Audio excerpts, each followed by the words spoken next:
Content warning. The Adventures in HellwQrld podcast talks in depth about QAnon, which means we have to talk about all kinds of child abuse and violence against people. Listener discretion advised. Hello, everybody. I am Mike Raines, a.k.a. Poker and Politics, and welcome to another episode of Adventures in HellwQrld. This week, I am joined, as always, by Haley, a.k.a. Arizona Right Wing Watch. I've actually dropped the wing. I'm just Arizona Right Watch. This is funny drama, but we won't get into it, so...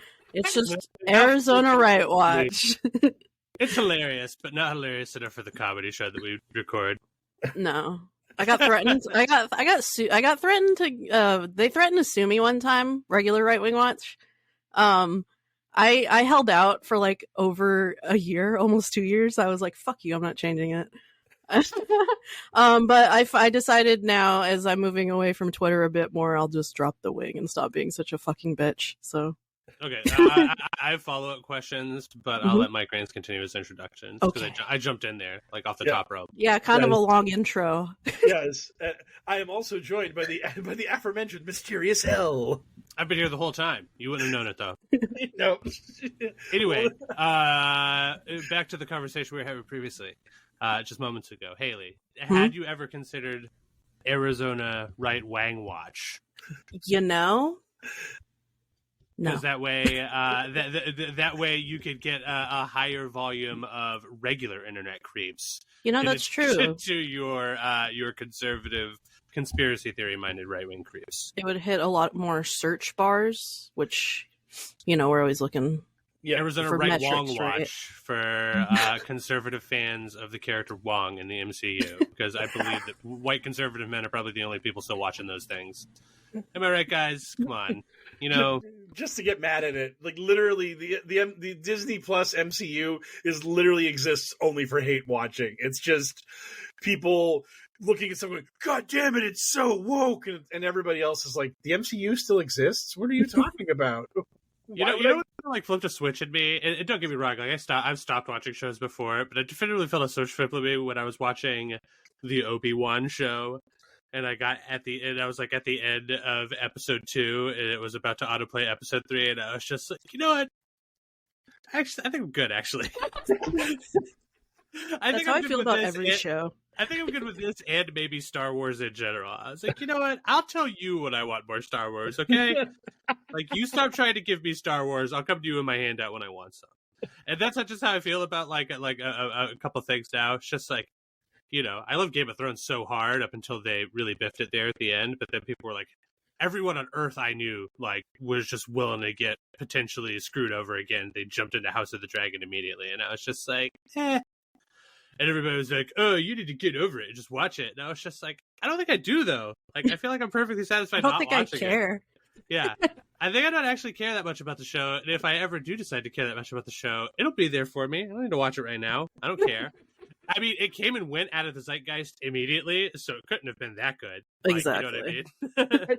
I love the idea that like you're like, I'll just watch House of the Dragon in a few years, and one day you're bored, you're like, I heard some good things about this, and you try to turn the show on, and there's like, you are not a true believer. It just like, deletes itself from your screen. It just refuses to let you watch it because you weren't cool enough to watch it originally. Oh my god! About like that times 100 is that show Andor. Everybody was like going around running and just like grabbing people by the shoulders and shaking them and being like, "It's actually good. It's actually a good Star Wars show. It's really a good one." And people would like grab me and shake me and yell at me about it, and I'd be like, "I get it. It's cool. I just don't care about Star Wars right now. They beat it out of me, and I don't care." That's what franchises do to you, man. I was just at the movie theaters to see Barbie last week, and finally, every single trailer was just a sequel or a remake, and I was like, okay, is there anything new?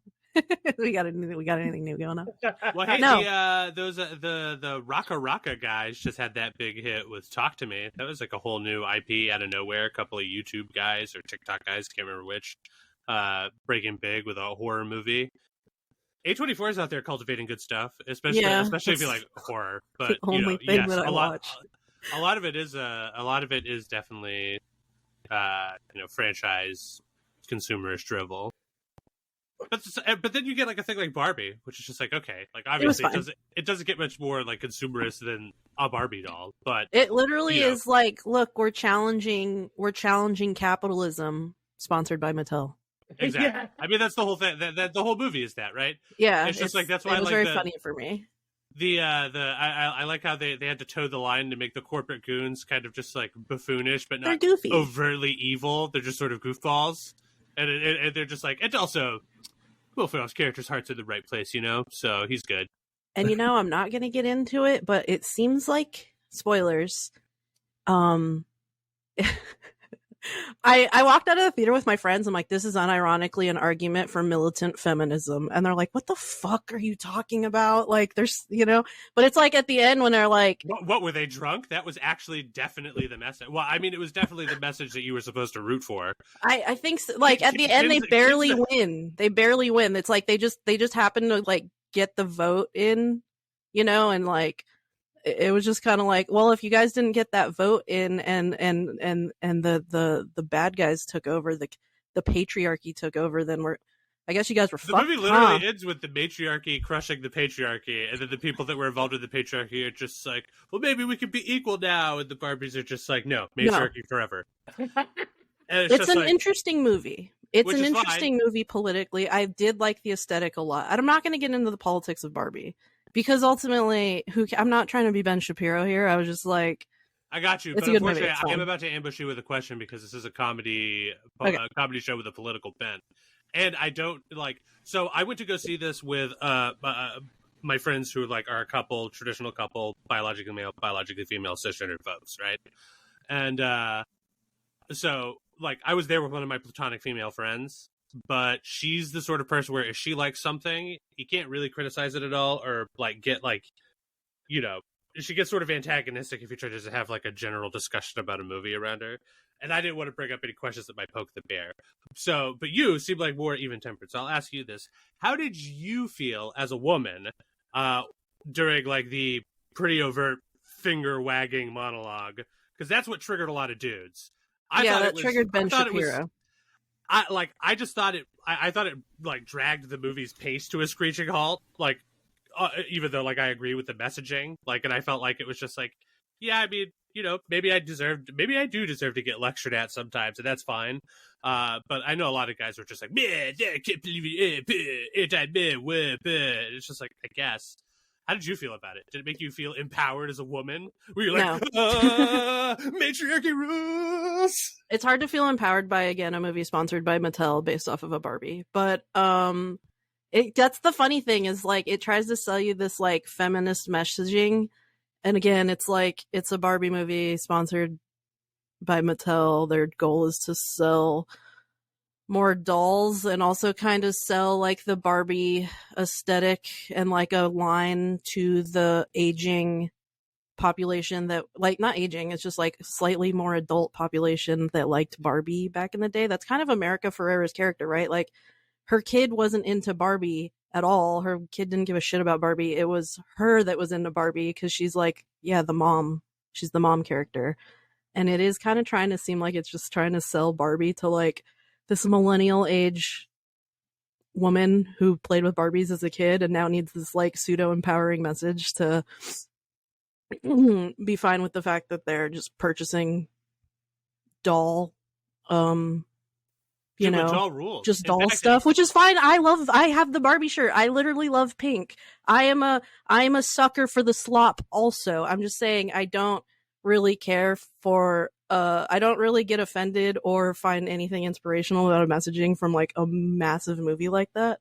But and also it was kind of like okay, it's fine, it's whatever. I think it's funny that guys got mad at it because it is kind of like the most basic 101 kind of argument about what it's like to be kind of like people love nothing more than going to a movie where it's just like literally any concept 101. They just want like we've talked about it, I think, on the podcast before, so I won't belabor it too much. But man, The Matrix, just like philosophy 101. What if the reality in which you live in is like not necessarily real reality? What if it's a dream or something?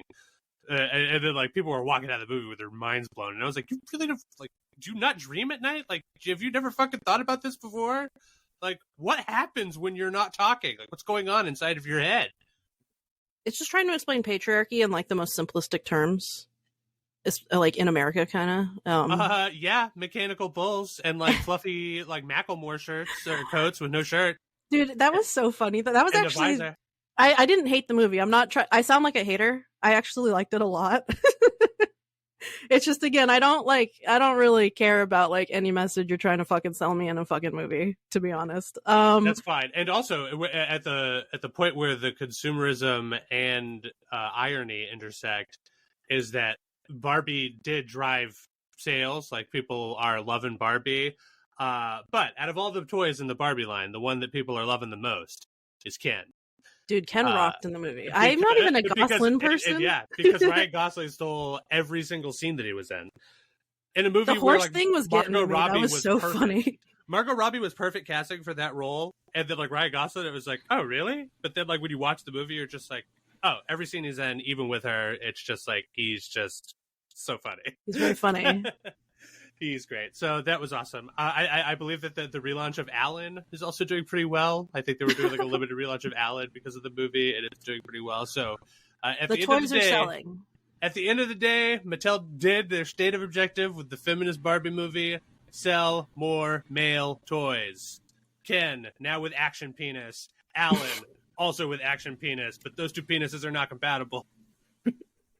Also, doesn't it kind of just feel like, because we had this conversation before Barbie came out, like, no offense, you were like, oh, it's not going to hit $1 billion.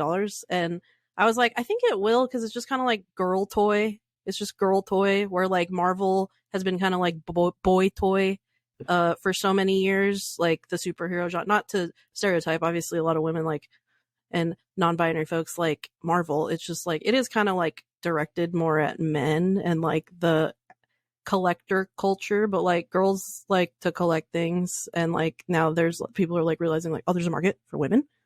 Well, I feel like in any other market for year, women? Barbie would have been like a quote unquote surprise, like $500 million hit, and everybody would have been perfectly satisfied, patting each other on the backs. I don't think anybody saw the fucking the weird organic Barbenheimer effect coming. That's true. Like, Barbenheimer turned it into I a still haven't genuine seen Oppenheimer, event. don't I care. mean, dude, like, we were going to movie theaters, and I was seeing people dressed in all pink next to people dressed in all suit. Like, I was just like, this is fucking crazy. This is the first time I've been to, like, it reminded me of back when midnight matinees were the thing. You know what I mean? It had that vibe to it. Definitely. Because it was just like people were dressing up, they were coming out in large groups to celebrate a thing, to just generate huge ad revenue out of anywhere. So, like, I think that's tremendously interesting. I love it. I love being wrong when it's because of a fucking crazy interesting reason like this, and not just because they're just like, yeah, man, they put out a bunch of commercials and it worked, you know? It's Girl just toy. like, no, like somebody on Twitter made a joke, and all of a sudden this thing that would otherwise would have been like a modest to like big success is now just like a tremendous success, like out of the like unreal levels of success. And we've been saying that a lot recently. It happened with Elden Ring. It happened recently with Baldur's Gate 3. There's like stuff that like under most normal circumstances would be doing well, but like because of the market factors at play are doing incredibly well. So you love to see it. I'm a consumer whore. I love to spend my money. Just give me we live in products where they have my America. money. I love America and capitalism. Give me your money so I can spend it on other stuff. I did wear huge pink heels. They were large. And you had to buy those. And- I'm assuming you didn't cobble them. So there you go. There's the market at work. It's working. You know? It worked. It made me pull out some pink heels. I bought a Barbie shirt at one point, so there you go. It worked. It worked. Yeah, dude. And you know what? That's fine. Nobody should feel bad about splashing a little cash on something they enjoy. Support Got the a things pink you like, margarita. you know? As long as it's safe. Anyway, let's move on to our Abusha. It's time for a light sampling of insanity. Get ready for the amuse-bouche. Good news, everybody. MTG and Carrie Lake are fighting. I always like to be able to announce stuff like this on the podcast because it's one of the, you know, we always say it, no matter who wins, we win. Let them fight, etc. You know, sometimes you got to fight fire with fire. And these two fiery, scrappy ladies are apparently going at it in the ring. God, I hope. But I don't know the details. So I'm going to throw that over to Mike Rains. Mike, is this an octagon situation? Is this like the Musk v. Zuck fight, the fight that we're totally getting? It's coming any minute now. Sadly, it is not going to be settled in the Octagon, most likely. Apparently, Lake and MTG view each other as rivals for the possible Trump vice presidential pick, and therefore they are now very much opposed to each other because they both want to be the person who is the proverbial one heartbeat away from the presidency, given the fact that said president would be a morbidly obese man in his 80s who when he was last president was bragging about passing a dementia test, and that doesn't get better 4 years down the line if you had gotten the dementia test and managed to crawl across the finish line on it. Well, although I hate his stupid guts, I do have a good piece of advice for former President Trump, and that would be to solve this dispute over who gets to be your lady VP nom the way you know how. Beauty pageant. Yeah. Just do a full-blown pageant. That's what your fucking clown circus party is about anyway. Let's cut out the middleman. No debates. None of that horse shit. Just a live televised beauty pageant with all the candidates. Well, Show us what you got.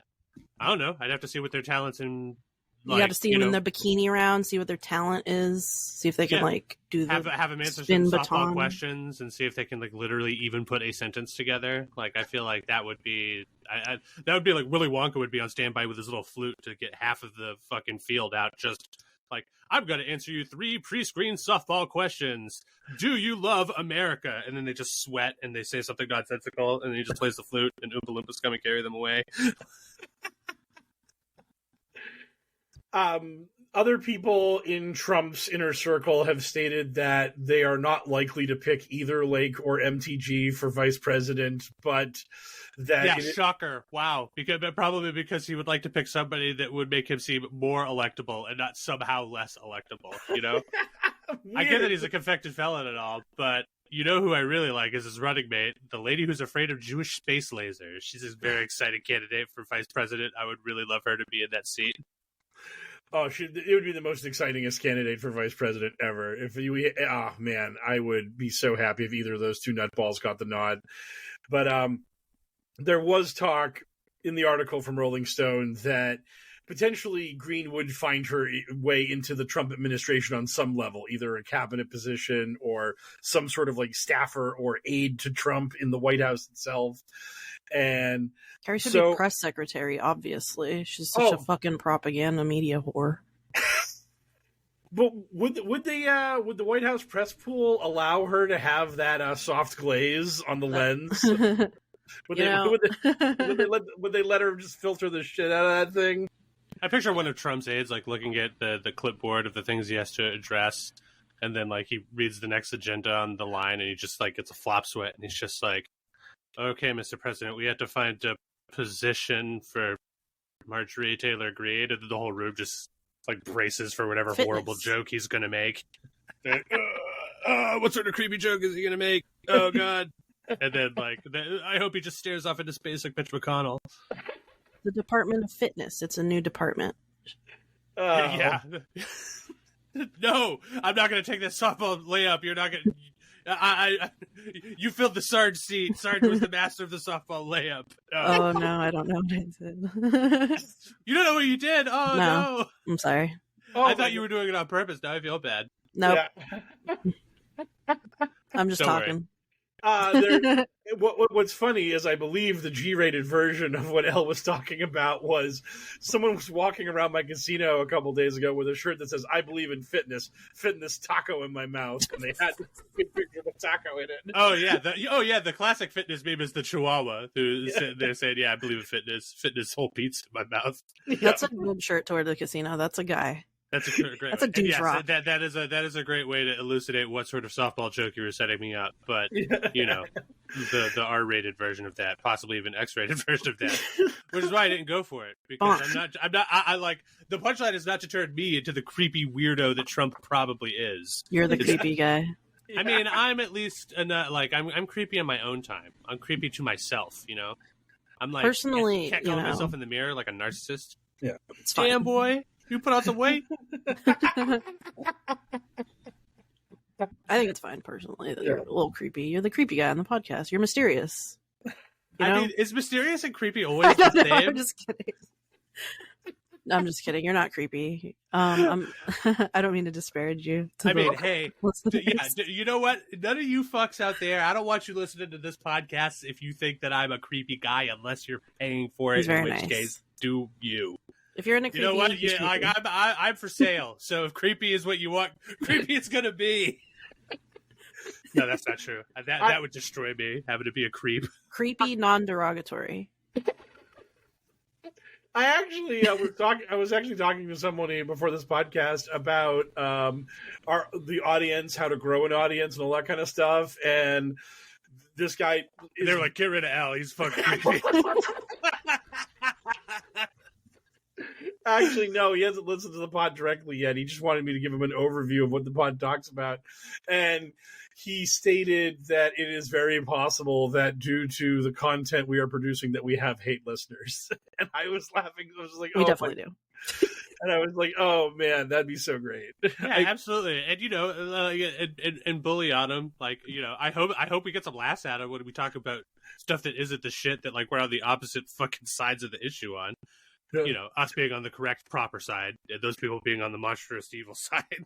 Yes. It's just like, I listen to the G.I. Joe podcast mostly because I'm like a diehard member of Cobra, and I think Cobra's great, and G.I. Joe's stupid fucks. It's like, yeah, okay. It's like, when I'm not building the death lasers so I can evaporate the Eiffel Tower for no fucking reason, I hate listening to the G.I. Joe podcast.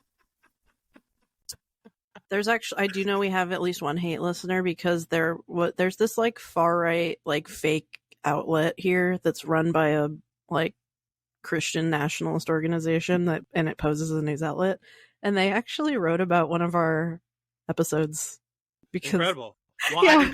I encourage them to visit our Patreon at patreon.com/pokerpolitics. They complained that I talked about smoking weed. They were kind of like characterizing me as a degenerate because I told you that some people think that way, and yeah, they were, which is funny because it's legal here, and it's like, yeah, they were characterizing me as a degenerate because I was talking about smoking weed on this podcast.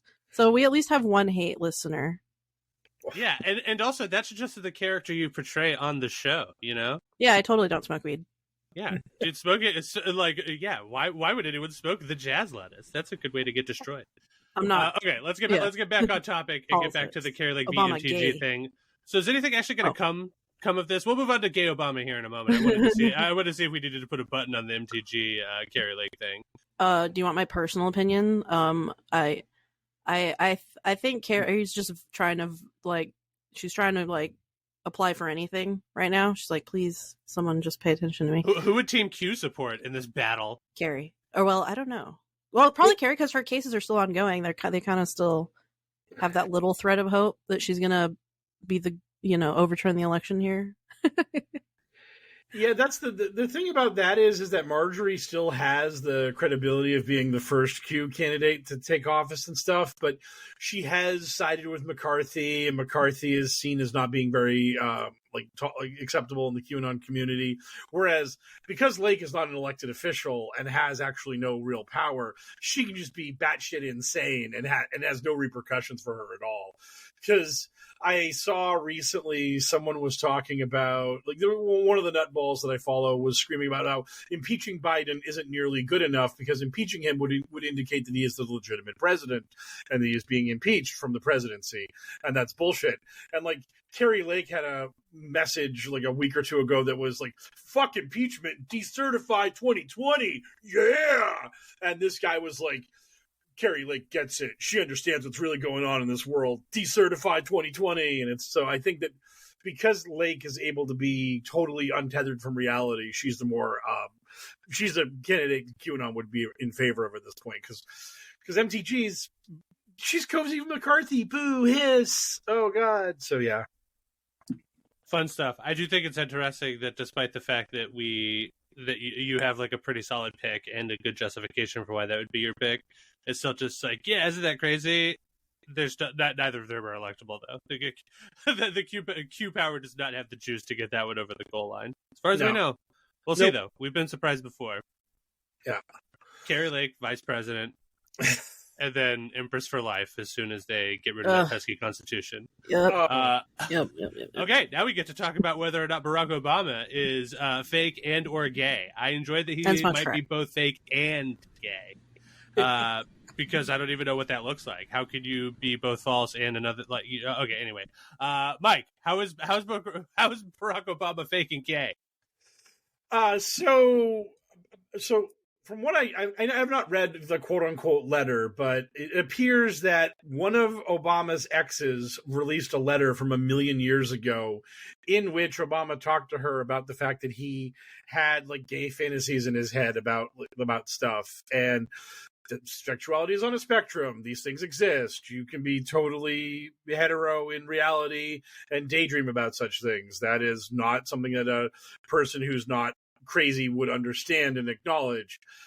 But this unlocked and in this whole past history of Barack Obama's crazy gay lifestyle before he became president. And so this brought back to the fore this guy named Larry Sinclair. Larry Sinclair is a grifter with a long track record of criminal activity. And Larry would go to literally every shitty news outlet that would be willing to interview him. And he would talk about how he and Obama smoked crack and had gay sex and did all these crazy things back in the day. And because he had no evidence for any of this and couldn't substantiate any of his claims, nobody really gave him the time of day. But this week, because this Obama letter came out and everyone was back on this shit, our boy Tuck brought Larry Sinclair onto his Tucker on X show and had Larry tell us his same story he's been telling for the past 15 years. And it was just like, holy shit, Tuck, what are we doing here? You literally had Donald Trump on last week, and now you have the Obama crack and gay sex guy on? That was as good a guest as you could find? What, did the Q shaman cancel on you? I mean, where are we going with this? I mean, maybe he just had him on because that does seem like a very interesting story. You know, it seems like it would be the sort of It just sort of seems like the sort of thing that Tucker Carlson would really be into. It's like, yeah, tell me about how Barack Obama's a crackhead and a gay. This was my favorite, far right commentator. This is a former OAN woman, and her little Chiron thing that she made says, "Obama smokes crack and is gay?" Question mark. Yes. For the listener who couldn't see it, that photo was obviously fake because I'm pretty sure that was Jessica Simpson. She's yeah. I'm pretty sure she's Jessica. This is Liz Simpson Wheeler. Because I'm pretty sure that every blonde on OAN looks like Jessica Simpson, and every brunette on OAN looks like whatever attractive brunette looks like in your head. Like they clearly are just like they've got like a casting type for OAN. They're like, hey, it's Telemundo all over again, or whatever. You know, you're all weather women from Mexico now. Yeah. I was getting my teeth cleaned this morning. I saw like a full blown 8.5-month pregnant woman doing a news report on the local television, and I was just like, good for that network for not pushing back on that or giving her any shit about making her not be on camera. They better pay her maternity leave. Absolutely. But I feel like if it was even 10 years ago or whatever, they'd just be like, yeah, you can't be in front of the camera looking like that. We're dickheads. A woman? Yeah. A woman? A child inside of it? Gross. Get out of here. We only like the part before that. Yeah. Yes. Look at tight and away from the site. Yeah, to tighten out of sight. That's how we like it. Put that on some merch. Mike Ransom's flabbergasted. HellwQrld merch. Mike Tight, is not like a sight. man who has lost control of his podcast. When do I ever have control of it? Oh my god. Just sitting there silently shaking your head at us. Okay, Sorry. so this guy has no credibility. Fucking Tucker Carlson has him on to talk about how Obama smokes crack and Everyone's is talking gay about or how he's whatever. gay. Yeah, oh my gosh, it's so funny though. I saw people that were like, Obama lied to us about being gay, that so his whole presidency was a lie. Like, that's not how it works. Like, okay, then it's illegitimate. Then you guys win. It was an illegitimate presidency. Like, I don't care at this point. Like, believe what you want. Also, I just thought the claim commentary this was stuff funny. happened. Like, wasn't Barack Obama's life pretty well documented? Like for a while there.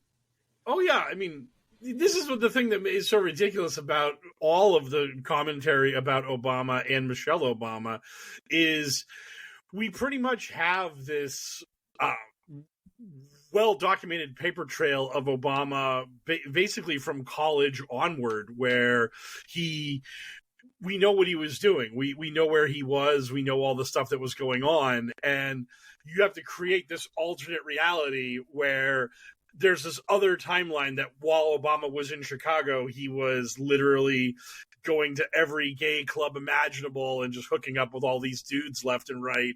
And nobody brought this up. Nobody was like, hey, wait a minute, we should probably call this out.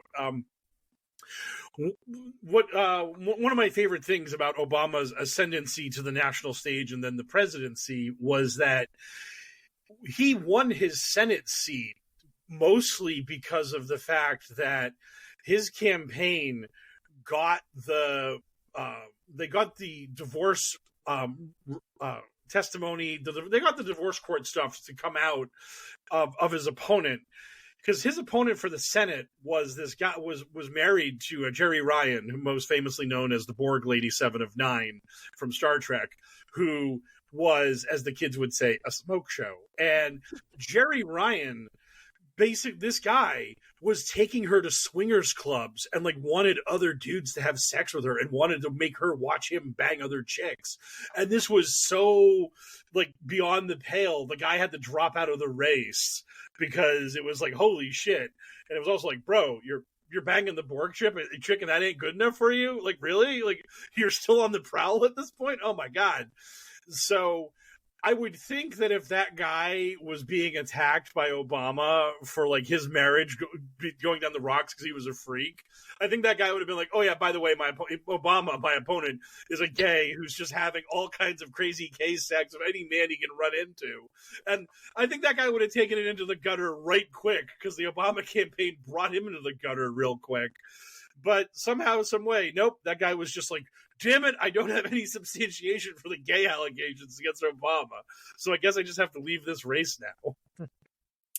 Crazy. Well, you know, and right. Sorry. Oh, sorry. I was just going to say, I don't like how weirdly horny the beginning of our podcast has been today. I didn't know that we were going to have to be talking this much about Obama gay sex when we were making all the blue jokes earlier. So let's transition to just busting wise on. I just have to say real quick though, like in right wing world, like Obama, like this is just a way to not that I'm like a big like Obama guy. It's just a way to denigrate like the first black president, because like in right wing world, it's like, okay, Obama's gay, Michelle is actually Mike and trans and you know, a man, and their kids aren't their kids. They're actually like the surrogates of some Indian couple.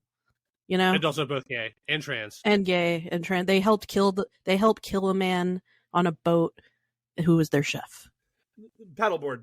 Whatever. I'm just saying, it's just like, man, the spectrum of sexuality in the Obama family is quite woke.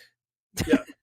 Oh yeah. They like. Oh, you only get the words "Obama is gay" out of your mouth, so that the next words out of your mouth can be "Michelle is a dude." That's like the whole point of it. Is just to skip right past the homophobia to go straight to the transphobia. That's the whole goal.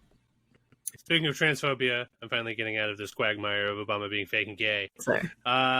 Let's talk about Ding Dong, whose name I don't know, because we threw this one at the last second just because we were talking about it because it's hilarious. Yeah, a guy who looks like a human toe, losing his fucking goddamn mind and going viral because of it, over the fact that the hit new video game Starfield has a pronouns option, and he just, my God, he's just like, dude, I love my video game immersion, but you pulled me right out of it when you asked me for pronouns. How fucking dare you? I have played they ask you for that like 10 minutes into the game, and then they just use whatever option you choose. And that's that. I mean, I think you might have an opportunity to change it later, but is that like a bridge too far in your 200-hour RPG where you can also grab a space mining laser and shoot a dinosaur lizard with it? Like, I don't know. Like, who cares? Just give them your fucking pronoun, and then for the rest of the game, they address you as he. They do that. The only game I've played is basically Skyrim, which is like what, fucking 15 years old at that point. And like, yeah, you choose your fucking gender, and that's it. That's how games are. Yeah, no, this is the same people that made Skyrim. This is just their space. Well, there you go. So, but at the beginning of it, they're just like, here's your body type. Make your character look how they want to look, and oh yeah, by the way, what pronouns do you want? And this guy's losing his fucking mind. I wish I knew. Just realizing gender is like a thing. I wish I knew a way to get people to watch it without giving him any exposure that's positive. Like, try to find a TikTok of somebody reacting to this guy, because it's hilarious. He just yells the word pronouns at one point, like Alex Jones, like staring wild-eyed down the barrel of the camera. He just, pronouns! And then it's like vibrates with like an intense fury. It's very funny. I highly recommend it. And that's just that's the Boosh recommendo of the week. Yes. And with that, we'll move on to the final Boosh topic of this week. I will try to say it slowly so she can finish eating her food. It's the Arizona Watch with Haley. Gulp. It looks. I'm sorry. I Hey, thought we were Haley. going to talk about the toe guy longer. I took a bite I of mean, my I apple. don't know any information about him. Do you know information about him? I didn't do any research. It's just It's not my some job. guy going viral. You didn't look at his name, Mike? No, He's not important. It I was would- just funny. Yeah, It's I just would- people realizing that like something that's always existed and then raging out about it. It's like when they were freaking out that like Bud Light was sponsoring Pride events. It's like, oh, you mean the thing that's always existed? Or like they're getting mad at Drag Queen Story Hour. It's like, oh, you mean a thing that's existed my entire life? Okay. I mean, these are the same people that brought you Jesus. Like, keep your pronouns away from Jesus. In that book, they reference Jesus as he or him like roughly 1,000 times. Do you ever they get just don't know what they're tired? talking about. Do you ever get tired of like? Do these people ever get tired of like getting riled up by something that's always No. existed No, they that do not. they just realized because like Matt Walsh told them it's time Nope, to get they mad love about that. this? They You know? love it when that happens. It's so annoying. It's like manna to heaven for them. They're just the opposite of Mike Raines. We know Mike Raines, and his lust for battling those people is endless. They're like the characters in that terrible anime Scried. The end result of it is that they are locked into an endless battle where nobody will ever come out the victor. Everyone loses forever, always. Spoiler warnings for a shitty anime from 20 years ago. No, it's just so funny that a lot of people have posted this, that Pokemon asks you, are you a boy or a girl at the start of the game? I mean, your gender select has been a part of games since forever, once character creation became a part of games. Because basically at the start, when the start of games, your protagonist... Yeah, but you're not supposed to lie, Mike. You're supposed to look down at your junk and fucking plug that information into the game. Oh, I'm You're sorry. just like, hey, I am, checks down, has penis, a boy. And that's a contract between you and Nintendo. If you catch any Pokemon under that and you're not a boy, those are not they will remove those Pokemon from you by law. Professor Oak will come. Yeah. He'll kick open your door. And Your he'll take your Pokemon and your lover. Your Pokemon collection is as illegitimate as Obama's presidency if you lie about that shit. It's just the way it works. Yep. But I mean, like, the thing is that at the start, your protagonist in these video games was a dude. You had Mario, you had Link. When Metroid revealed that the protagonist was a female, that was shocking. Our little brains exploded when we got the bikini shot of the Metroid lady. And it was like, oh, I've been playing a girl this whole time? Ay, Dios mío! I mean, that was like the most crazy thing. And then eventually at some point we were like, what if you as the player like chose your gender? Wouldn't that be wild? And it was just like, oh my god. It's not controversial. It's just this guy's raging. Well, he went viral, so Yeah. Yep. Yeah, don't worry. I'm sure that the internet has done its thing, and we know who he is and where he used to work for before he got fired for going viral for screaming pronouns. Unless he was one of those guys who just gets to be like some sort of right-wing dipshit fucking Twitch streamer who plays video games for white incels for a living, in which case, unfortunately, enjoy your 50,000 new subscribers or whatever, you dickhead. Yeah. Anyway, now let's talk about Arizona, I guess. If there's anything to talk Arizona about. yeah. Was there anything specific, Mike? We got Blake Masters. He's apparently he wants to run for the U.S. Senate seat against Kristen Sinema and Ruben Gallego and Mark Again, Lamb. beauty pageant. Sheriff Mark Run them all Lamb. up. Carrie Lake also may jump into this race. This is the one that, like, it's the media keeps speculating, like, is she going to be the vice president? Is she going to jump into this race? Is she going to fuck off forever? No to the last one. So Blake Masters is a interesting ghoul of a character. He was not born here. He technically did go to high school here in Tucson at some private school, and then he fucked off to Stanford, where he became the ghoul in chief under Peter Thiel. He's a Peter Thiel guy. He is the co-author to that 0 to 1 book that Peter Thiel wrote, and he was like his his number 2, basically, for some of his companies. I forget because I don't give a fuck. But so he like bankrolled the last time Masters ran here back in 2020. And he lost bigly. Was it 2020 or was it 2022? 2022. Sorry. Yeah, because he lost to Kelly. He lost to Kelly pretty decisively, and I remember him lagging badly behind like Lake, because Lake was very close to actually winning against Hobbs, whereas Masters the whole time was considered just absolutely DOA. I think he did worse than Mark Fincham. Oh yeah, he absolutely did. He absolutely did. Which is awful. That's awful. Yeah. Sorry, 2022. The years are blending. Yeah. But yeah, so Blake Masters, I think Peter Thiel put like 20 million into that campaign, like, and he lost pretty hard because he has no personality, and he like pretends like he's from here and like an Arizonan, but like he fucking barely went to school here, and he's mostly like a Silicon Valley type guy. Yeah, but he represents the general Arizonan's ideal picture of the Ubermensch, right? Oh God, yes. Yeah, he's super not ghoulish. Yeah, he has these videos where he's just like, "Here's me shooting a gun in the desert," and he doesn't look like a school shooter who couldn't whatsoever. I say this with an unblemished record of heterosexuality, but he looks good. Yeah, you think so? You like him? You like that guy? Well, I don't actually know what he looks like, but in my head, he's just mad Aryan. Am I wrong? Let me just look up like, his face. What's his name? That's Blake the Masters? best description. Yeah, Blake Masters. Yeah. Oh God, he is just like this thin. He's basically, to me, he's like kind of like an unhuman. He's like the uncanny valley of human beings. He's a ghoul. Yeah. I mean, he's got some real sharp features. Man, wow. You gotta find those gun videos. It's like if you just dubbed over him with a British accent or like a Welsh accent, like I would totally buy that. Anyway, that's very disappointing. I pictured him as being like the Ubermensch. This race is so funny to me. This Senate race. He's trying for Sinema's seat this time. Sinema, I don't think is technically announced, even though it's assumed she's going to run on the independent ticket. Carrie has not announced whatsoever because she's like, I think she doesn't want to announce because that would kill her chances at VP. So she's like holding out to see if Trump will pick her, and then if he doesn't pick her, she'll go for that Senate seat. I don't think the timing is going to work for her on that. Because, oh, really?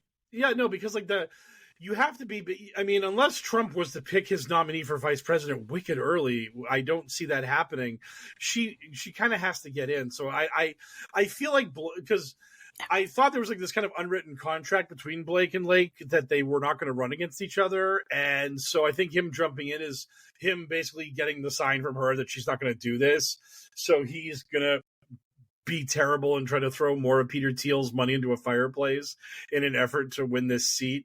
Because this is going to be a very weird campaign if Sinema does run, because I guess Blake's basically hoping that Gallego and Lake split the Democratic side and he gets it. But I don't know that Sinema actually has a constituency anymore, because Sinema has just been so dog shit. It's McCain Republicans. Yeah, so like she's actually gonna eat from Masters' voters and not Gallego's. I feel like I just feel to me, Arizona is just moving more normie Dem across the board, and Gallego is the normie Dem, so he's just favored by default because Cinema is insane and Masters is a right-wing neo-Nazi. What Haley has brought up a few times is this video. If you haven't watched this video, it is the weirdest fucking ad, because this isn't just Blake Masters on YouTube or something. This fucking thing ends with a smash, the graphic smashes on the screen. Blake Masters for Senate. And what the ad is literally Blake Masters being like, Walther PPK, German gun, love it, really want to shoot it. And then he puts a silencer on it. He goes, silencers get a bad rap, but I like silencers because no ear damage when you're firing your gun. And then he just like shoots a gun a lot, and he's just like, yeah, gun. And it's really weird angles. It's just like not well made. It's just really disturbing. Like is this a horror movie? And twice in the movie, and twice in the video, he states that the gun was made in Germany. He really wants you to know that this is a German-made gun for some reason, which is fucking bizarre. I mean, it is. I don't understand how you would ever release this video, because I don't know how Blake Masters wasn't going to win the Republican primary because he had Peter Thiel money to buy him the nomination. But who are you trying to win in a general election being like, I like this German gun a lot, I'm going to shoot it with a silencer on it. Yeah, silenced German gun. That's me. Like Blake Masters for Senate. Like, what the fuck are you doing? It'd be like me running an ad where I'm just like, hi, I'm Mike Raines. I like these Copac cards. They shuffle a lot cleaner than like the cards you buy at CVS, like Aviator or B. Yeah, these are Copac cards. They were made in Germany. Mike Raines for Senate. It's like, what the fuck? You're hobby. Yeah, thanks. Your hobbies are not campaign issues. Calm the fuck down, buddy. I like his policy on those cards. Yes. You know, they do feel better. Yes. But I cannot forget to leave out the actual person who's in the race, because this is why this race is so fucking funny to me. Because everybody's like, is Blake Masters going to jump in? Is Carrie Lake going to jump in?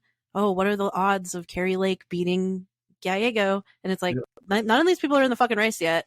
Gallego's in the race. Gallego is the person actually that is officially in the race.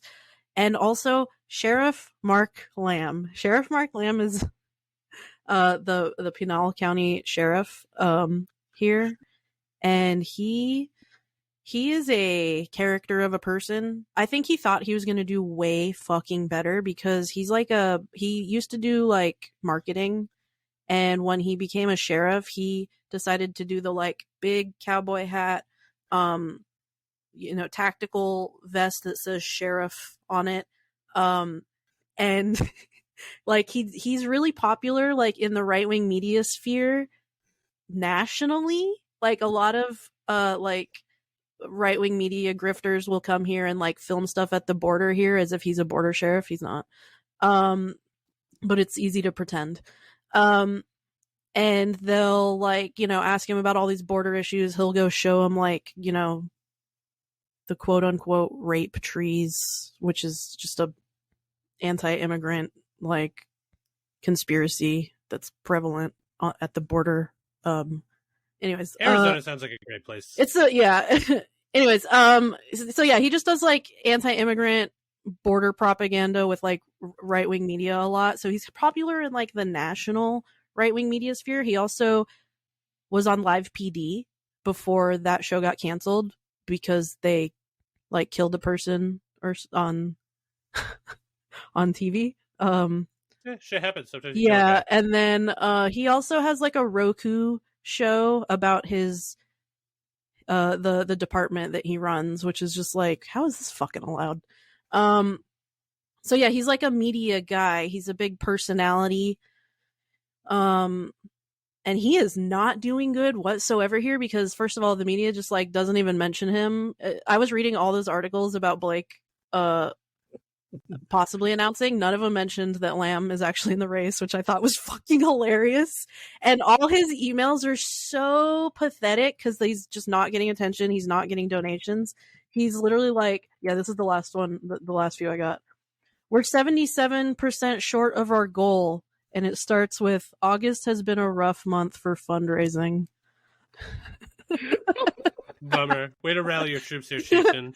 The next one was like, I need you, read this email entirely. And I'm not even fucking kidding. This is what it says.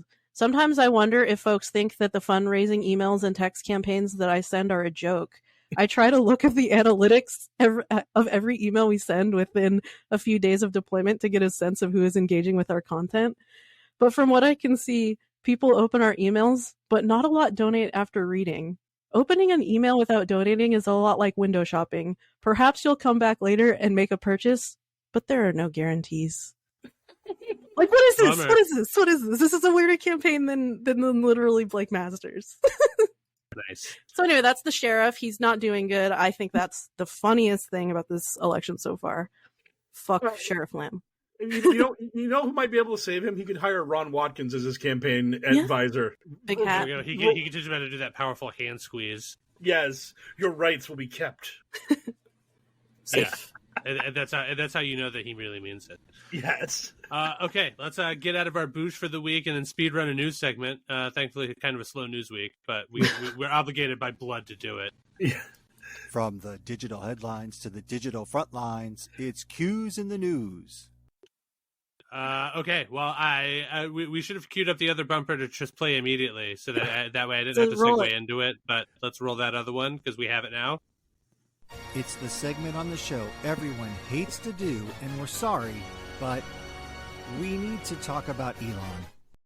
Yeah, our buddy Elon, just like always, is throwing a shit fit over something in his continued agenda to tank X, formerly Twitter. This week, he has decided that, maybe it's not his fault that all of his advertisers are leaving his platform, but he's found a pretty spicy scapegoat. Mike Reyes, who's Elon casting his baleful eye upon this week? So Elon has decided that the ADL, the Anti-Defamation League, which is a league that fights Holocaust denial, defamation. I can't speak. I'm incoherent. But they're basically a group that tries to prevent anti-Semitism from being widespread. And because Elon has let a ton of Nazis back onto his website, the ADL has been like, "Yo, Elon, not cool. This is not great." And so Elon has decided that the ADL is running off all of his sponsors and all of his advertisers, and it's their fault that X is floundering hopelessly right now. And so he has stated, and I take this with a shaker of salt, that he is going to sue the ADL for maybe like $22 billion or something like that, because that's about the amount of money they've cost him by removing advertisers from X, which is a great lawsuit, because what I like to do when I'm running a giant business is to broadcast to the world, "Hello, world. I run a business. My business is failing massively. I am losing money hand over fist. And you know who I'm going to sue over this? Jewish people. I'm going after the Jews because they are making me lose money for my failing company."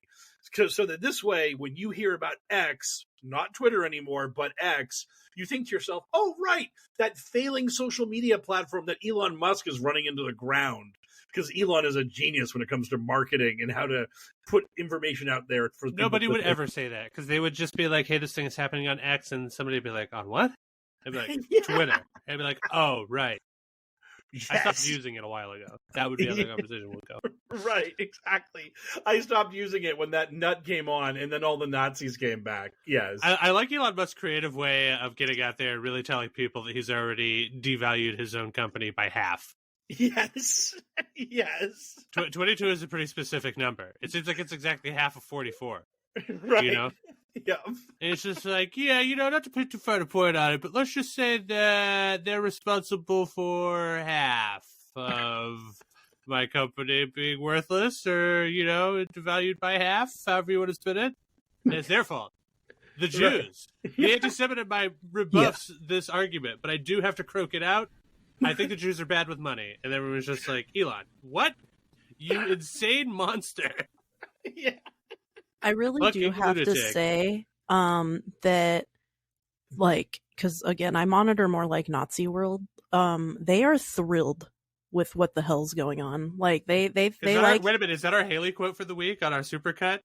I engage with Nazi world. I engage in Nazi social media. Ding ding ding ding ding. I engage with Nazi world. Ding ding ding ding ding ding ding. Yeah. You supercut it. It goes in the eventual canceling. Haley Revel supercut. That's gonna be our Christmas gift to the listeners. Just as soon as we get an editor. But yeah, like neo-Nazis, Nazis, fascists, people like Nick Fuentes, people like Andrew Torba, who runs Gab. They see this as a win because they see it as like they don't care about this is not about the politics of ADL. Erase any idea of what you think politically of the ADL. This is literally just a stand-in for him, like quote unquote naming the Jew.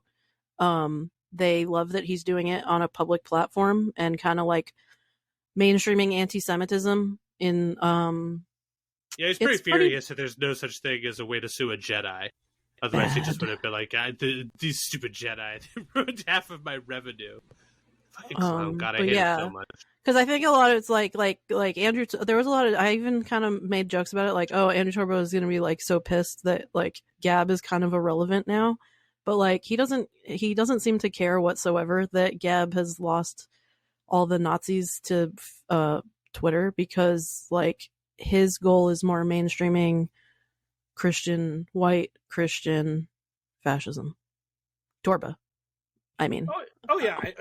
And keeping Gab afloat is kind of meaningless to him. He's just a crazy Nazi scumbag.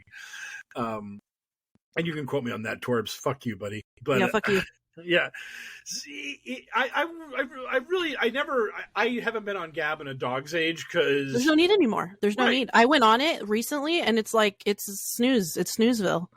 It's occasionally it's like a few like fucking Nazis who are still think that Elon is, you know, not good enough. He's still not good enough. It's like the worst people. I love the idea that you're like a Nazi would be like, you know, Twitter, the massive reach I get from my $8 check mark on Twitter isn't worth it. And Truth Social, I don't trust Trump because of Jared Kushner. The only place my anti-Semitism can go is Gab. It's safe there. It's just like, oh my God, you have to be such a niche lunatic to I also love that Elon Musk isn't Nazi friendly enough, considering didn't he get his initial is his family wealth from like a South African like jade mine or whatever, emerald mine? Very, very niche Nazi. That's still ignoring. I feel like if you're going down the list in terms of like Nazi ideology, it doesn't take a very you don't read down that list very far before you get to like, you know, fucking apartheid South Africa from the top, on the top, top Hitler, and then you're reading down it, and you're just like, I don't have to get too far before. Oh, there it is! Wow, nice emerald mine there, ding dong. Literally, anyway. Wendy Rogers, Sheriff Mark Lamb's son, the fucker that we just talked about. This got no attention. This didn't make a single fucking article, which is wild to me. His kid was teasing a shirt that was just a recreation of a Rhodesian army propaganda poster. Be a man amongst men, but just with Sheriff Lamb in the picture instead. And it's like, how did this not get attention? Because not enough people are in that Rhodesia tip. So it's it's just like, okay, it's like pretty explicit, like white pride bullshit right here. Like, I mean, I wouldn't know a Rhodesian propaganda poster if it was floating on the breeze. I would be susceptible to peas politics in the media. You should probably brush up on a few things. I don't cover politics in the media. I'm not scolding you. El. I am scolding the possible media person that is listening. You know, I'm not yelling at you either. I didn't mean for that to come out yelling. I'm being yelled at and scolded. I need an adult. I'm being yelled at and scolded. Sorry. I just want it to be clear that I am not I'm not scolding you, sir. I respect you and your mysteriousness. I think the main reason why I didn't get any attention is because you had a guy who was running for president putting sauna ads in his fucking campaign videos. So when you have Mark Lamb's dying presidential campaign going for niche bullshit involving Rhodesia, it's just like Senate Rhodesia versus presidency Nazis. So it's just like that's where the people go. Yeah. You just got Ron DeSantis, who's just literally all of his, I mean, Amanda Moore has brought this up, and a lot of other people are bringing this up, is that if you are a Republican staffer under the age of 30 working in one of these shops, the odds of you being a Nazi is like 90%. Like all of these people, like I don't think people understand how radical young Republicans are right now. Gen Z Republicans are like esoteric Nazism is based. Right. Right, exactly. I mean, it's just like fucking holy shit. We are dealing with people that are just out of their fucking skulls at this point. Just absolute madness, just totally gone. And when Donald Trump dies or loses his political relevancy, these people are going to be kind of without. They're not going to have a candidate anymore. They're not going to have anybody because there's no Republican in mainstream politics that is acceptable in polite society that can mainstream their bullshit this way. DeSantis crashed and burned. Vivek is not as a non-starter. There's just nobody. I mean, like, you're basically, the Republican Party is going to just break into like a million little fragments of hatred and anger and rich people who are just like, all of you bigots and pro-life lunatics, just shut the fuck up so I can get my tax cuts. Just, we never cared about abortion or Nazis or any of it. I just wanted my money, God damn it. I mean, you're just going to have all of that happening. And because the party is literally being held together by a 77-year-old man who is morbidly obese, nearly died of COVID, and doesn't exercise because he thinks it drains your body of its precious energy. I mean, it's just the long-term prognosis for the Republican Party is bleak. Hale, Oh, I'm we like sorry to think for so. Yeah. Oh no, I was being quiet because I just noted you have to let Mike Raines spin down like a top sometimes. And I figured you were crying. Yeah, I was also crying, and that got me all bricked up. It's been a weird day. So Elon wants to go after the Anti-Defamation League. Do we think he has a shot? Answer: no. I mean, I have to ask because kind of that's what the show is, but no, right? There's no way that this. First of all, he's never actually going to do this, and second of all, if he ever did, it would just be further evidence that he's intentionally trying to bleed all of his money in some Brewster's Millions style scheme. As everyone has said, the idea that Elon would ever do this is absolute bullshit. Because if he went, prove to me that more Nazis are on X now than there were on Twitter. Okay, boom, easily done. Yeah. Your Honor, I would like to leave the courthouse, please. Right. I mean, like, basically, as everyone's pointed out, is that like if Elon was like, "Hey, it's time for discovery. I want to see what the ADL was saying to all these companies." The ADL would be like, "Yeah, we told them that your platform was full of Nazis." Now we would like discovery on you and all the time, and all the meetings you had with people where you were like, "Hey, Nazis, come back on my platform. It's totally cool now." And then Elon would be like, "I would like to drop this lawsuit immediately." It's just, there's no way he would ever let that happen.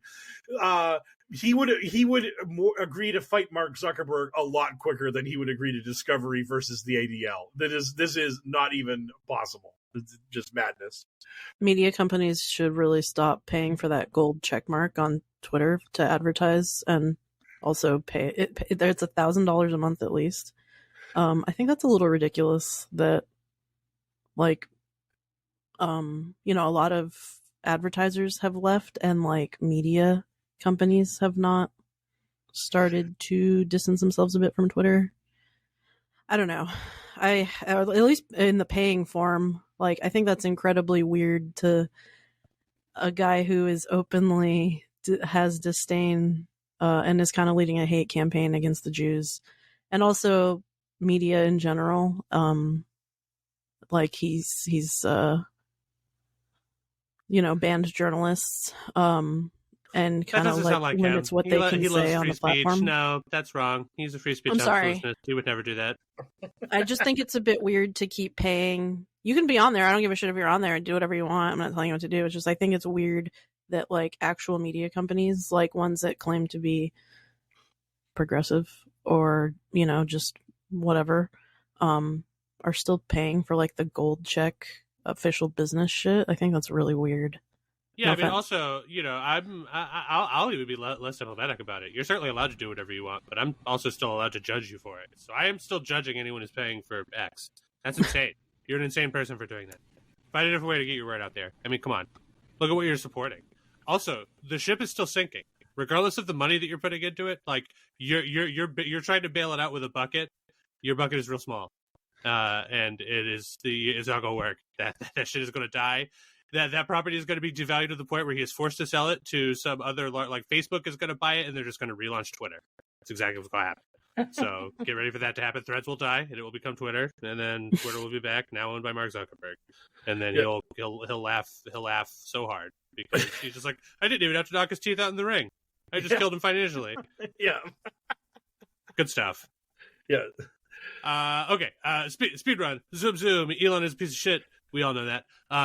Let's move on to more positive dude. The Proud Boys. They fucked around, and now they're finding out. Mike Raines, let's talk about pride and prosecution. Yes. So Enrique Tarrio finally managed to do it. He finally got one of these January 6th judges to nail someone for more than 20 years for seditious conspiracy. And so Enrique Tarrio got 22 years for his involvement in the January 6th attack on the Capitol.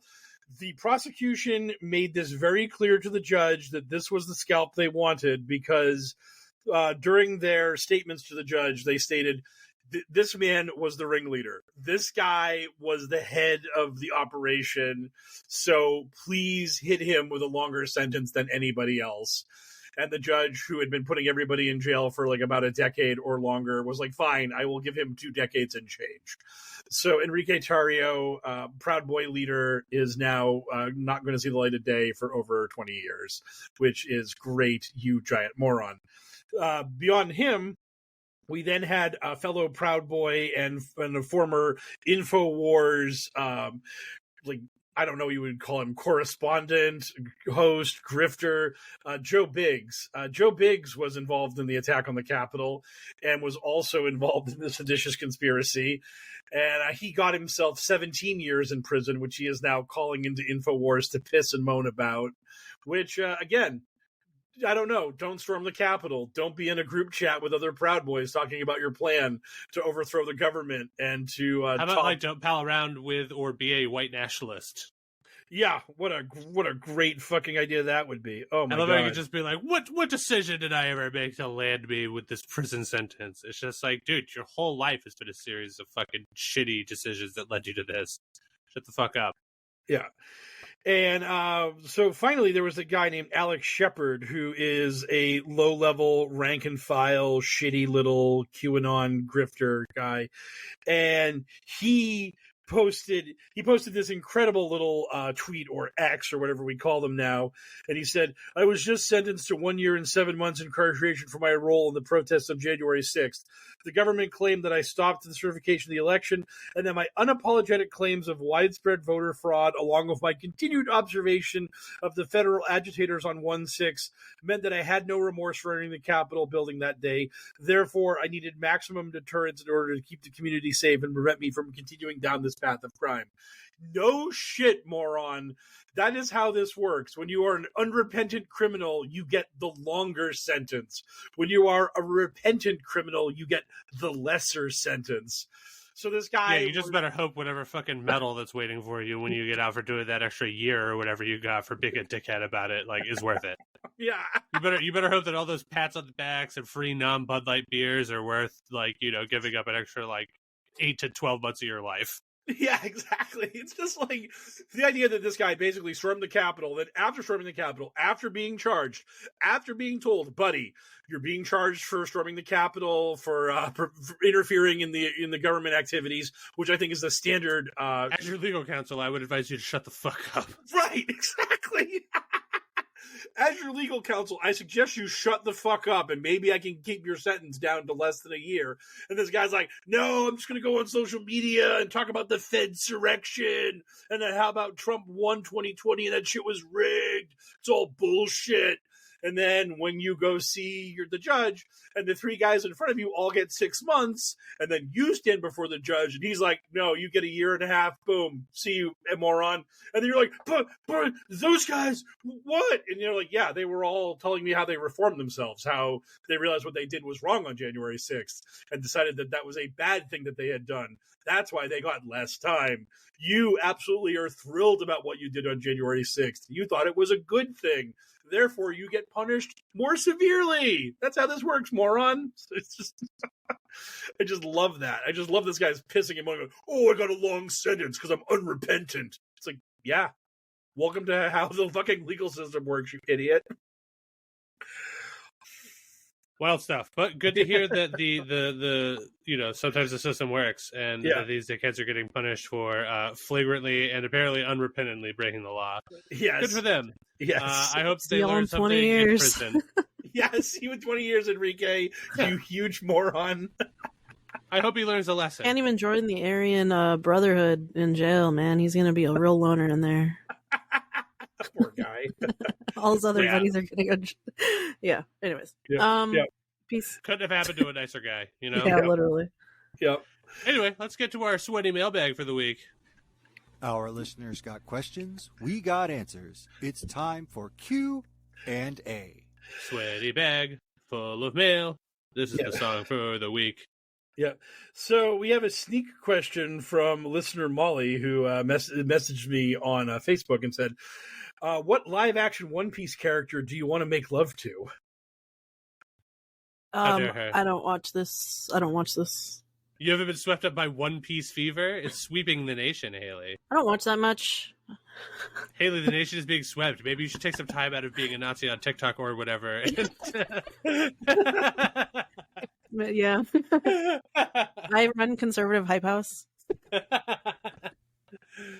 Yeah, so this is a thing, like, I've only seen the first 3 episodes, only because I was watching them with pals. I will say that it is surprisingly good. I guess out of all of them so far, I don't know, none of the gents in that show are really doing it for me. I have a specific type. And the only woman on the show is Nami so far. I guess Alvida's in it for a second. So I guess Nami by default.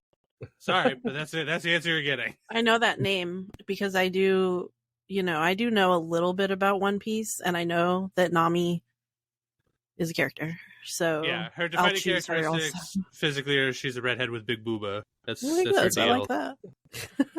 I like that. This was who we would. What was the question? Which one do you want to bone down with? There we go. Yeah. That Trying one. to go wrong with a redhead with big booba. That one. And I'm sure Mike Rance has an answer locked and loaded for this one. Oh, I have no earthly idea. I actually just did a search and I saw the redhead with big booba, and I was like, that's the winner for me. This isn't. There's really not a lot of options on my menu here. So again, yeah. And also it's something that so I love that the live action show is getting a lot of people into One Piece, and I'm excited that more people are going to start reading and watching regular One Piece because of it. But those people are going to be in for a world of surprise in a lot of ways because the anime 1 and the million manga episodes. Well, I mean, everyone will tell them that it's 1,000 episodes, and they'll be like, that's fine. If it's good, I'll get into it. Everybody says it's great, so it should be fine. And I like that gumption. But the biggest thing is that, like, the art style is insane. And, like, your average One Piece character stands anywhere from, like, 4 to, like, 12 feet tall. And then there are characters that are both larger and smaller than that. And it's not, like, that big of a deal. But also, the creator of One Piece, he draws his women, like, one of 2 ways. One of them are big fat women who are essentially just a big circle, and the other are women who are like, imagine an hourglass that was so thin at the center you were unsure it was going to work. Yeah. So those are the 2 types of women in One Piece. Enjoy that. You can tell what he thinks of women.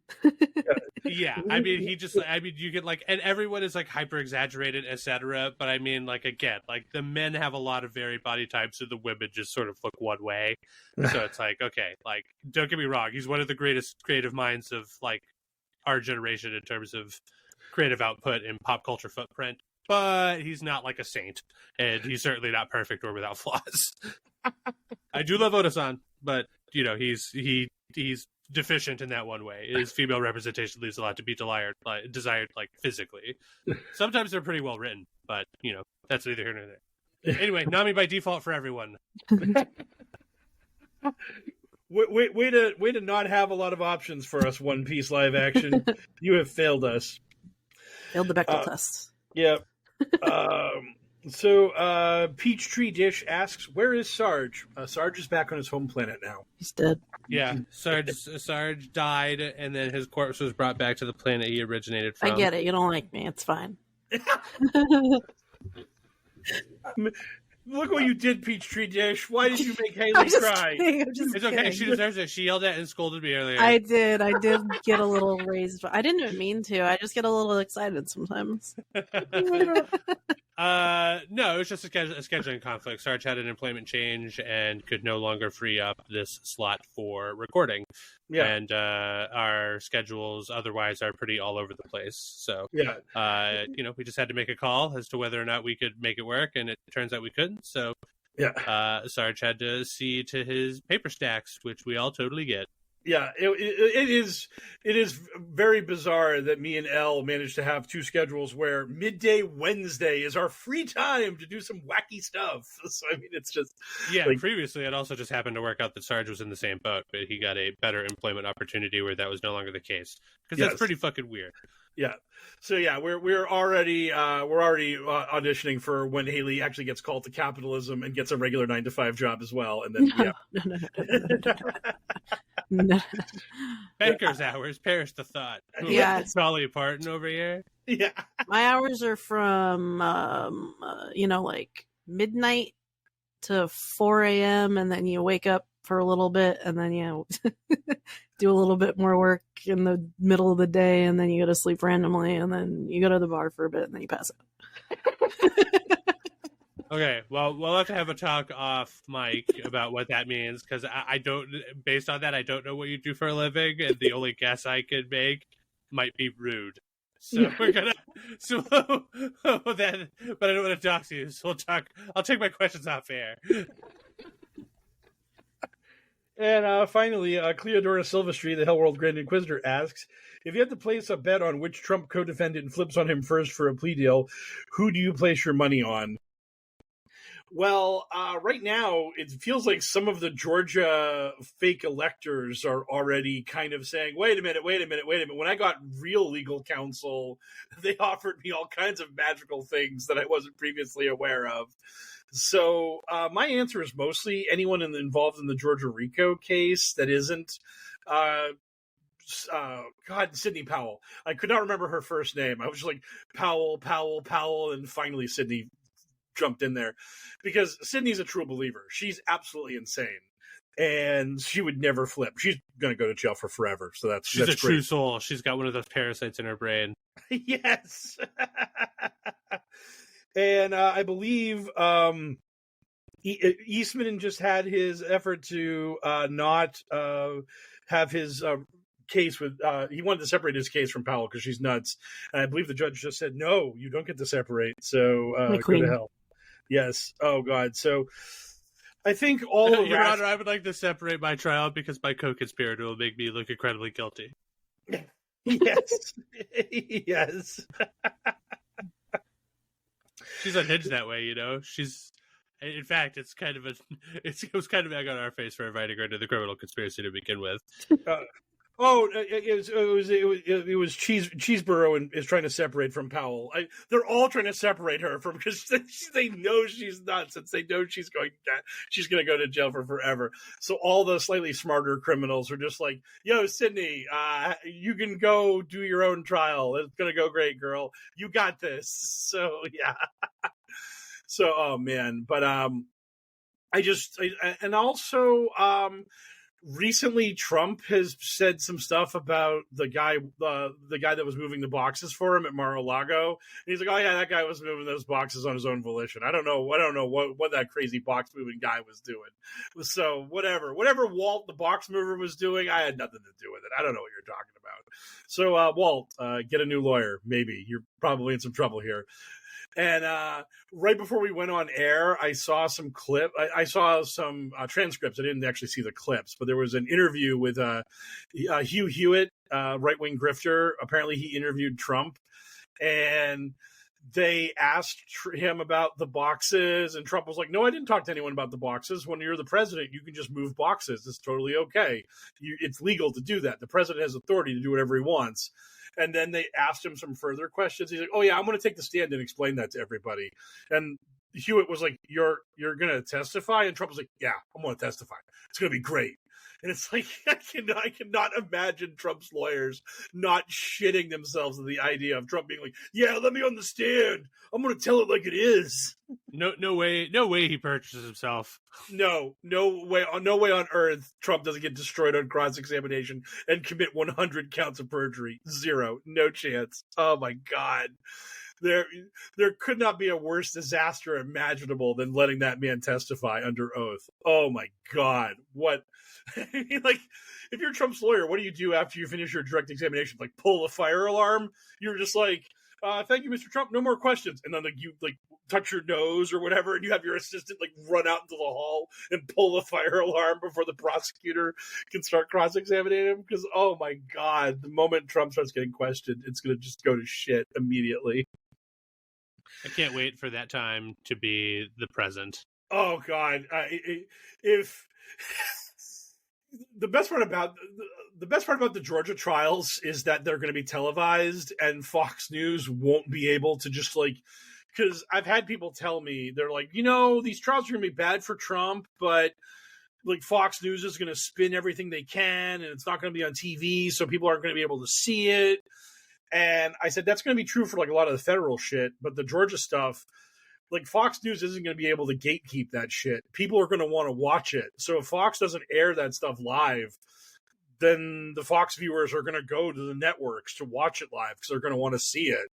And that's going to be when the rubber really meets the road on these crimes, because people are just going to see all of these shitbags either getting cross-examined and destroyed, or they're just going to see the prosecution being like, here's the massive evidence of these people trying to overturn the election in Georgia. Here are their crimes. Here is the evidence for those crimes. So, I mean, it's just going to be so shitty across the board. I'm so happy that the Georgia courtroom proceedings are going to be televised. It's going to be great. And also, they would be leaving just mad ratings on the table, right? Don't they have shareholders or whatever they're beholden to who would be like, hey, why the fuck are we letting real news outlets just eat our lunch during these proceedings? Right, exactly. Yeah. Yeah, so, and that brings us to our question of the and the mailbag, as always, is what are you guys looking forward to? It's Starfield launch week, y'all. Which is a little harder for me to get excited about because of the cromulent time I've been putting into Baldur's Gate 3 with my pals. But it's time to be isolated in space by myself for a while, I guess, and shooting pirates with space guns the way that exploration in space is meant to be. Yeah. In the tutorial, they're just like, here, do a thing, and then suddenly it's just like, okay, and for your next step of the tutorial, it's kill these 10 guys, and it's just like, what? I'm just supposed, like, so far, I've just been like a dude. I'm like a dude with a regular job. And then it's just like, okay, now learn how to fly the spaceship. And it's just like, oh, some guys now you get to kill them in space. Kill these guys.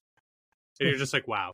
I went from regular dude to fucking mass murderer very quickly. There was just like no, in Skyrim, you're like running around, like escaping a burning, like, like village or whatever, not fighting anything. You're just escaping a dragon attack and then creeping around in some caves for a while. Then eventually you shoot a bear or something, But in this one, it's just like, nope, you just help us murder these people with a mining laser. You're like, okay, cool. You got it, boss. Can do. But yeah, so that'll be a fun time. I do tend to like those Bethesda games, but it's been a while since I really sunk my teeth into one. Yeah. But obviously Skyrim is an all-timer, and I would personally consider Fallout 3 an all-timer as well. So I am excited to see what Bethesda has to offer with their first new IP in 20 years. Way to fucking finally do something new, Bethesda. What are you looking forward to, Haley?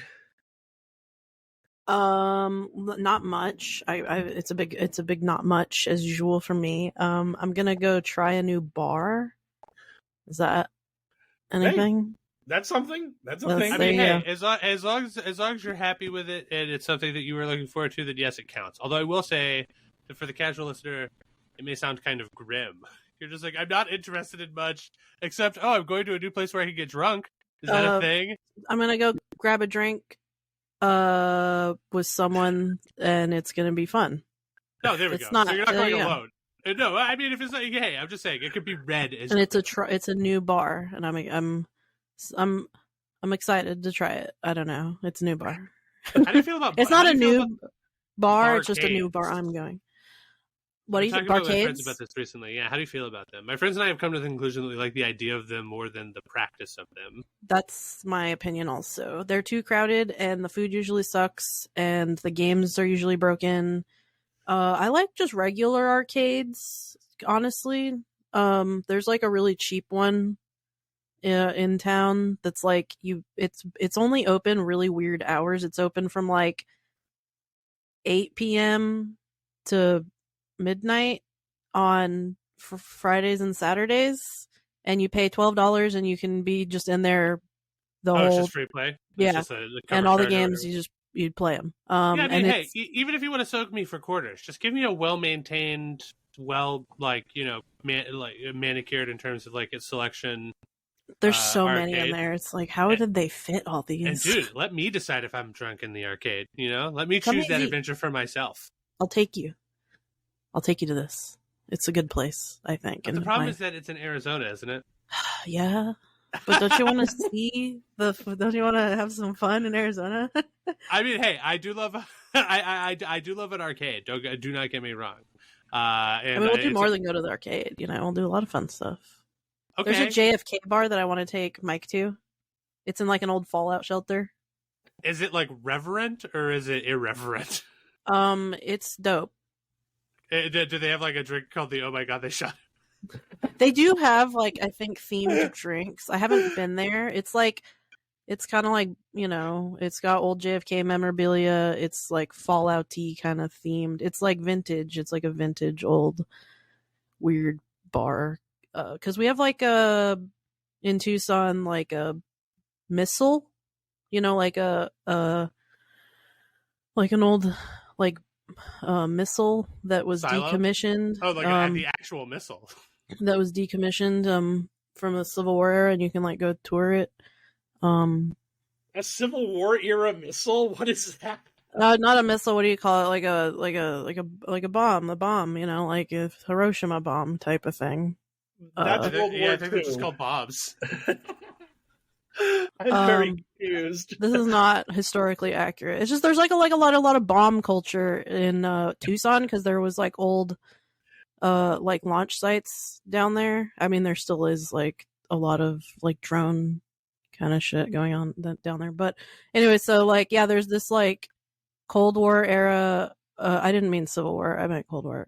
Cold War era. Okay, Like that was a aesthetic big down disconnect. there, and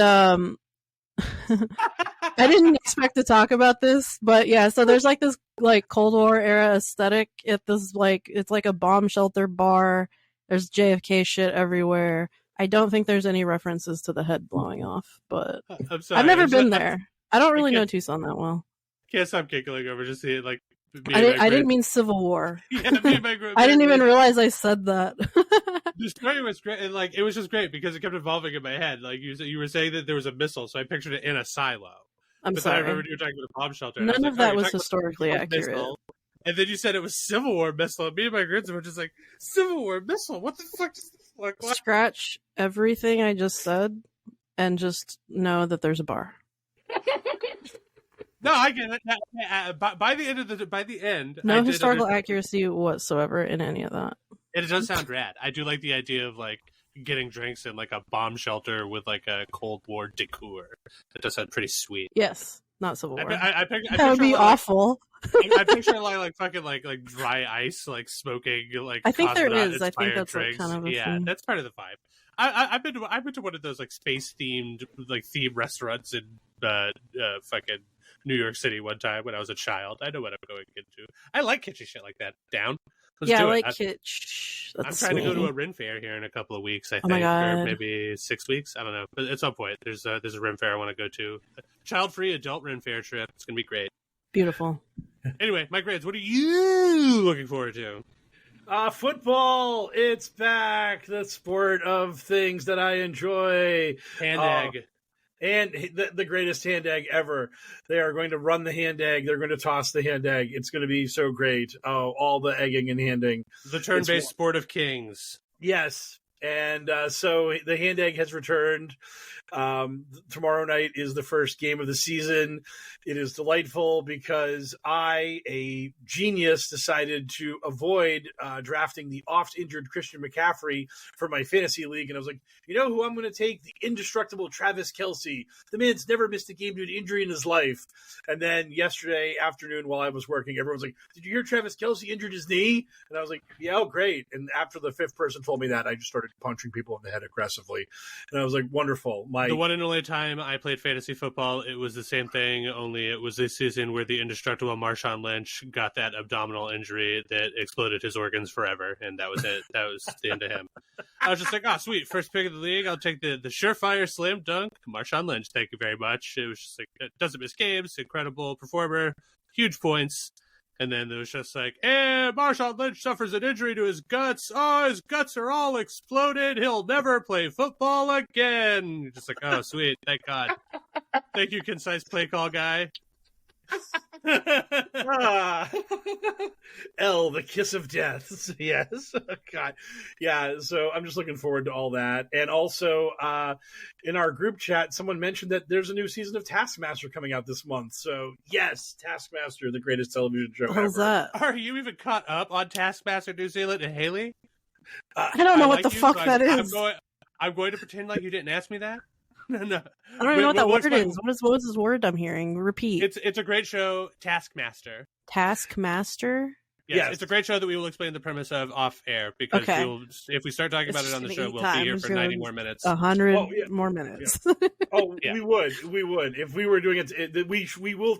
At one point, when QAnon and the right in America loses their steam, this will convert into a full Taskmaster pod, and we will be happy as pigs in shit. So yes. Okay, well, everybody got at least one in. Me and Mike stole a couple of sneaky extra ones in there. So on that note, it's time for me to hit the eject button and fire us all on a Civil War rocket to the moon and out of HellwQrld for the week.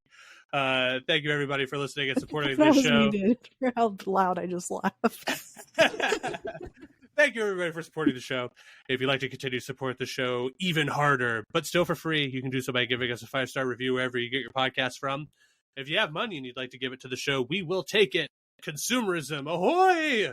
You can visit our Patreon at patreon.com/pokerpolitics, where anybody who donates $5 or more per month gets access to our full slate of bonus content, past, previous, and future. So if you would like a bunch of extra us horsing around, you can find it there for $5 or more a month. Thank you to all of our beautiful babies hanging out in the cribs, especially if you're one of our hate listeners.